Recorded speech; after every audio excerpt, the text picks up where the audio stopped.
अस्सलाम वालेकुम नाजरीन। आज बात करेंगे असेंबली इलेक्शंस की। आपको पता ही है कि 18 सितंबर जो है पहला फेज़ होने वाला है। यानी कि अगर हम शांगस कॉन्स्टिट्यूंसी की बात करेंगे और इस कॉन्स्टिट्यूंसी में हम ये आपको बताएंगे कि कितने कैंडिडेट्स उतरे हैं इस मैदान में। आपको पता है कि ये जो मैदान है ये किसी लड़ाई का मैदान नहीं है, ये सियासत का मैदान है। और इस सियासत के मैदान में कौन जीतेगा और किसके किस्मत पे किसके सर पे ये ताज बैठेगा और वो एमएलए बन जाएंगे शांगस कॉन्स्टिट्यूंसी के। लेकिन कुछ लोग ये होंगे जिनको पता होगा कितने कैंडिडेट्स इस शांगस कॉन्स्टिट्यूंसी में हैं। आपको बताएं कि इस शांगस कॉन्स्टिट्यूंसी में कुल 13 लोगों ने अपनी नॉमिनेशन दी है, यानी कि फॉर्म सबमिट किया। और उन 13 में से जो रिटर्निंग ऑफिसर हैं एक को भी रिजेक्ट नहीं कर पाए। क्यों नहीं कर पाए? क्योंकि सब कैंडिडेट्स की जो फॉर्मेलिटी थी वो भरपूर एज पर normal election commission of India के हिसाब से, तो सब कैंडिडेट्स को जो है अप्रूव किया गया और उनका जो नॉमिनेशन है वो एक्सेप्ट किया गया। और आप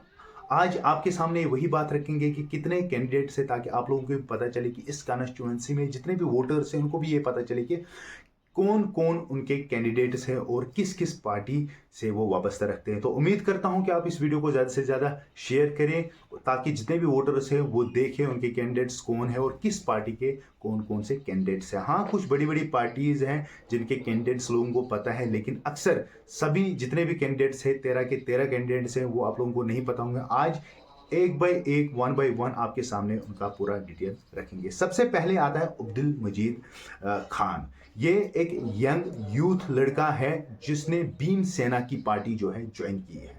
इसका अगर क्रिमिनल रिकॉर्ड देखा जाए तो क्रिमिनल रिकॉर्ड भी इसका थोड़ा बहुत है, लेकिन फिर भी इसका जो नॉमिनेशन है वो एक्सेप्ट किया गया है। वजह यह है कि इसमें as per election commission of India अगर कोई भी किसी क्रिमिनल एक्टिविटीज़ में इन्वॉल्व हो, कोई एफआईआर लॉन्च हुआ हो, लेकिन वो एफआईआर इस डेट से पहले पहले, जब आपको नॉमिनेशन भरनी है उस डेट से पहले पहले वो जो क्रिमिनल रिकॉर्ड है वो क्लोज होना चाहिए, वो एफआईआर जो है क्लोज होना चाहिए। तो तब जाके जो भीम सेना के ये अब्दुल मजीद खान साहब है, ये यंग यूथ है, ये इंडिपेंडेंट नहीं लड़ेंगे बल्कि भीम सेना जो है उस पार्टी के साथ लड़ेंगे और इस मैदान में आपको ये दिखाई देगी। ये पहले यूथ हैं जिन्होंने एज भीम सेना ज्वाइन की है पार्टी, और ये इस इलेक्शन में अपना किरदार निभाएंगे और अपना पार्ट लेंगे। उसके बाद दूसरी बात करेंगे शेख जफर। बहुत सारे जानते होंगे, केरला के प्रेसिडेंट रहे, ये केरला के रहने वाले हैं। शेख जफर जो है ये इंडिपेंडेंट कैंडिडेट लड़ेंगे और इन्होंने जो अपना नॉमिनेशन फिल किया था इसका भी जो नॉमिनेशन फॉर्म है एक्सेप्ट किया गया, और ये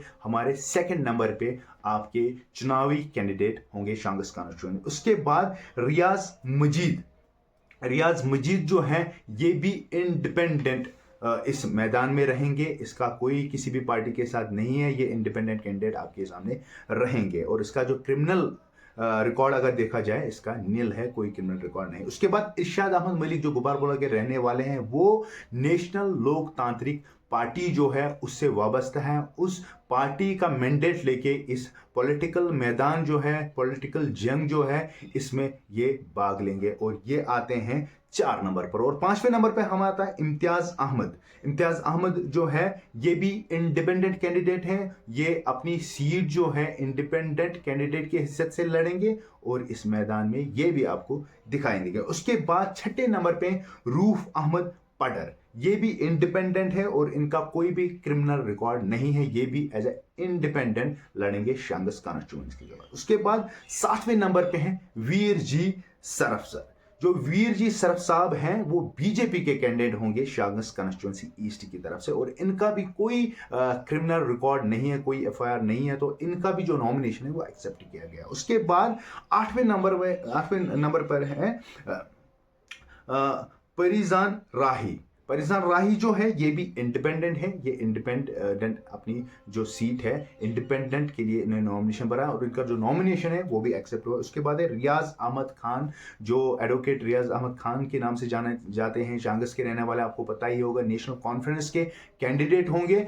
ये भी इस मैदान में लड़ेंगे और इस मैदान में किसके किस्मत ये ताज होगा, ये बड़ी बात है, इसके बारे में आपको बताएंगे आखिर में। उसके बाद है जो अब्दुल हमीद वानी, ये JK ऑल अलियंस डेमोक्रेटिक पार्टी से लड़ेंगे और इसका भी कोई क्रिमिनल रिकॉर्ड नहीं है, इसका भी नॉमिनेशन जो है एक्सेप्ट किया है। 11वें नंबर पे दिलीप कुमार पंडिता। ये एक इंडिपेंडेंट कैंडिडेट आएंगे इस शांगस कॉन्स्टिट्यूंसी में अपनी जो है सीट के लिए लड़ेंगे। उसके बाद है 12वें नंबर पर माला राज कृष्णा योगी। ये जो योगी है ये अपनी पार्टी, जो अल्ताफ बुखारी साहब की पार्टी है, उस अपनी पार्टी की तरफ से ये शांगस कॉन्स्टिट्यूंसी में लड़ेंगे एज ए कैंडिडेट ऑफ अपनी पार्टी। इसका भी कोई क्रिमिनल रिकॉर्ड नहीं है। उसके बाद अब्दुल रहमान भट्ट, यानी कि अब्दुल रहमान वीरी साहब जी जिनको बोलते हैं, 4 बार एमएलए रह चुके हैं, सब जानते हैं उनको। पीडीपी से इनका वाबस्ता है और पीडीपी ने इनको मैंडेट दिया और पीडीपी की तरफ से ये शांगस कॉन्स्टिट्यूंसी में